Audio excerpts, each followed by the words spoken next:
Back here on SportsLine, joined with Belmont head coach Casey Alexander, Tennessee State basketball coach Brian Penny Collins with us in studio tonight. They're getting set for Core Civic, the Coaches vs. Cancer night here in Tennessee, coming up September the 12th. That's a week from Thursday. VIP reception 5:30, general registration at 6 o'clock. You can still get tickets online. www.coachesversuscancertn.com. That's coaches spelled out, VS Cancer TN.com. And Brian, we just learned during the break, or we got reminded during the break, that all 12 Division I basketball coaches in the state of Tennessee are going to be at this event. I don't know if there's any other event in the course of the year, maybe the Final Four, where we can get all 12 of you guys in the same room. But it's going to happen next Thursday night. Yeah, it's an exciting time. I'm looking forward to meeting some of those guys from different places that I haven't met yet. But, you know, Tennessee basketball is the state of college basketball right now. Last year was probably one of the best all-time highs in a long time. You know, Lipscomb had a phenomenal year going to the NIT. And Belmont went to the NCAA tournament. Tennessee had a great year, and we had other teams that had phenomenal years. So I'm just excited to see everybody. Casey, what is the coaching fraternity in Tennessee like when you talk about those 12 guys? How well do you guys know each other? How well do you get along? What's the dynamic like within the state? Well, I think this event answers that question to a large degrry. Mm-hmm. You know, it's easy for us. We've got a couple of miles to drive, and we can get back home by 10 o'clock. And you've known him since he was like in diapers. Yeah, but but when you talk about Penny coming from Memphis and Coach Barnes and Steve Forbes coming from ETSU, I mean, that alone, you know, for them to take it. Our recruiting period starts Monday as well, and so everybody is essentially giving up a day to be there for this event because it's worthy of it. And you know, I think the one thing with coaching is, you know, we're all going through the same things, and even though programs are different and styles are different, I think we all have a real healthy level of respect for each other because we know the large part of our day and what we're trying to do is the same, and we're fighting the same battles. One of the things that has been most impressive to me in my 9-ish years of covering college basketball in Middle Tennessee is with so many programs here. I mean, everywhere you look around the corner, there's another school with another good college basketball program. You would think it would be ultra competitive, and it is, but yet it seems like every time I talk to you guys, you get along very well. When it was Coach Bird and you, obviously there's a great relationship there. You coached Penny when he played at Belmont. There's a great relationship here. It just seems like everybody, I know Kermit Davis and Coach Bird had a great relationship despite the fact that they were going back and forth all the time. It just seems like the coaches in this part of the state, while you may compete against each other, you get along really well. Yeah, I'd agree with that 100%. You know, and I think and certainly the competitive nature of it takes over when you're out there between the lines and you got a game to win. But I think it goes back to what I just mentioned. I mean, we identify with each other very well. Nobody really knows what we're going through outside of the people, outside of the ones who do it, and maybe the ones that live with us. And so there's a real healthy level of respect amongst coaches in this area and beyond.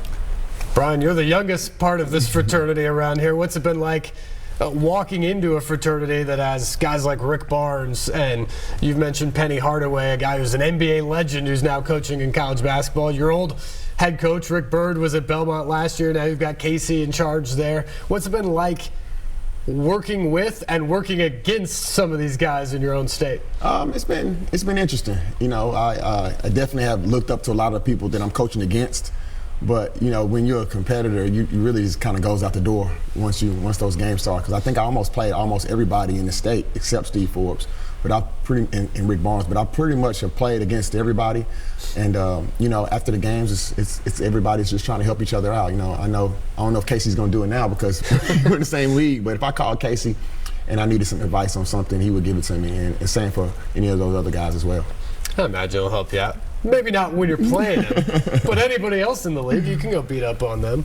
As you look at your first season last year, what were the biggest challenges for you stepping into that situation? Yeah, I mean, I wouldn't say there was a lot of challenges. It was definitely a learning experience because, you know, you're in a new league and you have to learn the way things are and you know, officiating, and you just got to kind of get used to everything and different arenas that you're going to play in.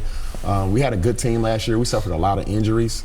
So that really hurt us from a win-loss standpoint. But I thought we learned a lot, and I grew as a coach. Our staff grew, And we have some guys coming back from last year that have some experience, and I'm just excited to go into year number 2. What was the biggest thing you learned from coaching at the level you were at previously to stepping into the OVC against programs like Belmont and Austin Peay and others? There's no days off in the OVC. The OVC is a very tough conference. We have some legendary coaches that obviously some just retired, but we have some really good coaches in the league, and I just have a high level of respect for everybody, and I just learned that you got to be ready every single night. No days off in the OVC, so Casey, are you regretting this now? Moving back in? We'll just do our best. Obviously, you make the move in I guess it was April. It was early April, Yeah. end of March, early April, right after you got done at Lipscomb in the NIT championship game. Tremendous run with the Bisons all the way to New York City, and then a short time later, offered the job and accepted back at your alma mater to take over for Rick Byrd. Take me back, I guess, to that moment first, because it was an incredible spring with Lipscomb. Really the best postseason run ever there. I mean, some people will talk about the NCAA tournament the year before, but in terms of length, you're going for a full month in the postseason, a lot of eyeballs on you. You're in New York City, and then all of a sudden you have the opportunity at Belmont. What was that whirlwind like for you and your family? Yeah, it was a whirlwind for sure, and it wasn't easy, honestly. I mean, I totally knew, recognized, and appreciated everything that Belmont stands for and had done, and the great tradition and history that's come here in the last 10 or 15 years anyway, and tremendous respect for Coach Byrd and what he's done, and then, but I was leaving a Lipscomb team that I genuinely loved, and people that treated me great, and had a great 6 years there, and so it wasn't an easy time for me, and it happened so fast, which is often the case in our business, that made it a little bit uneasy. But I've said a lot of times, if any of us professionally are excited about where we're going and sad about where we're leaving, then we're in a pretty good spot in life, and that was the case that I was in. You had to have had one of the more bizarre days I think anybody in college athletics would have, in the fact that because of the timing of it all, you woke up one morning and had a team meeting at Lipscomb and said goodbye to your players, and then drove the 3 blocks to the Curb Center at Belmont to meet your new team? I mean, most coaches at least get a plane ride to decompress from one meeting to do the other. That had to have been almost impossible. Yeah, I cried the whole way there, honestly. Oh. I mean, we sent it. Our Lipscomb guys didn't know at all. We kept it from guys like you as best we could, and I called a real surprise meeting, and we met at 9:55 in the locker room, and that probably took 10 or 15 minutes. And I met with the Belmont team at 10:25, and so that was that hour of saying goodbye to one team and walking into another team locker room that I was genuinely excited to be the coach for, but having to put all those emotions together was an experience that was pretty surreal. So once it was all over, I think a lot of people, I certainly understood it. I know a lot of people who understood a guy wanting to go back to his alma mater and be at a place like Belmont that has had such great success. But we're talking about the Battle of the Boulevard rivalry there, and you had been at Lipscomb for such an extended period of time now and had such great success the last 2 seasons.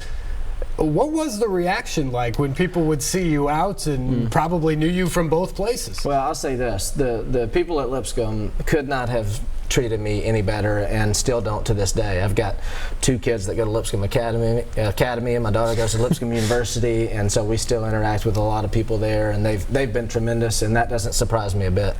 And so, I think really what it all comes down to, they're 2 great places, 2 places that I could have coached the rest of my life at, and so you really just, in moments like those, you just make the best professional decision that you can make, and I happen to have been at Belmont for 20 years as a player and a coach, and have a lot of great friends, and it's a great program, and so that's ultimately the reason I made the choice. So what you're saying now is the person who has the awkward day coming up is your daughter, who's going to have to decide which sweatshirt to put on when you guys play Lipscomb the first time this fall. She knows who's putting money in that account, so I think we'll be good there. Casey Alexander, Brian Penny-Collins here with us tonight. Brian, as you get set for year 2, one of the things I'm curious about with your team is Dana Ford, who I know really well when he was there, did a good job of putting pieces back together, but the way he wanted to play was kind of a grinded out, very defensive sort of style. That is not the way I generally look at your teams. You want to push it a little bit more. What was the challenge of coming in and establishing the Penny style, if you will, to what you're trying to do? Well, the main thing is that you just I don't have any negotiations with how we do things. So once I asked the guys to do a certain way, I was just very impressed with that first group that I had. They did exactly what I wanted them to do every single game. And Dana Ford's style and my style were different. He was more defense oriented. I was more offense. This new team, we're still trying to figure out how they're going to look. We don't know until we kind of get into the games. But it's going to be a fun style. We'll play similar to how we played last year. We just want to be better. That's the goal every year, right? You mentioned that you have 11 new players on this team. I mean, that is almost completely turning over the roster. Is it a little more comforting from a head coach perspective that you've identified and you've picked, you've recruited these guys? Does that make it a little easier when you walk into the gym as opposed to coaching essentially another man's team? Not at all. I mean, that team last year, once I became the head coach of Tennessee State, that was my team. I didn't look at it as, this is not the guys I recruited. I took that challenge head on, and we scrummed up what we could. This new team, the whole team is a team that we have recruited, but I don't look at it any differently or have a new level of confidence that, this is my guy, this is my first real team. Like last year was my first real team, and we were what we were, and this is our second team. So, we do have 11 new guys. 3 of those guys set out last year, so they kind of know the system and know how we want to do things. And we had 2 guys that played. And a lot of times when you say, when somebody says you got 11 new guys, you automatically think that we got a young team, but we actually have an older team. We have a couple of grad transfers coming from high major schools, and we have some JUCO transfers. And some of the JUCO transfers that we got were sophomores. So we have a nice mixed class, come from all kind of backgrounds, and I think we're gonna have a chance to be competitive. Those 5 returners, how important is that?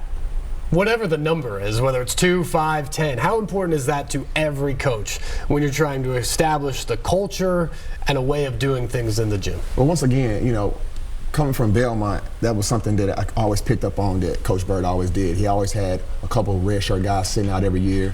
And when I first got to TSU, I told myself, I want to have a couple guys that I can kind of groom a little bit every year. And we were able to have 3 really good ones to sit out last year. So when you have that type of guy sitting out and he understands the system, and those guys see the mistakes that our teams made last year. So hopefully they will come in and not make those same mistakes. They'll be bigger and stronger, and then they'll hit the ground running.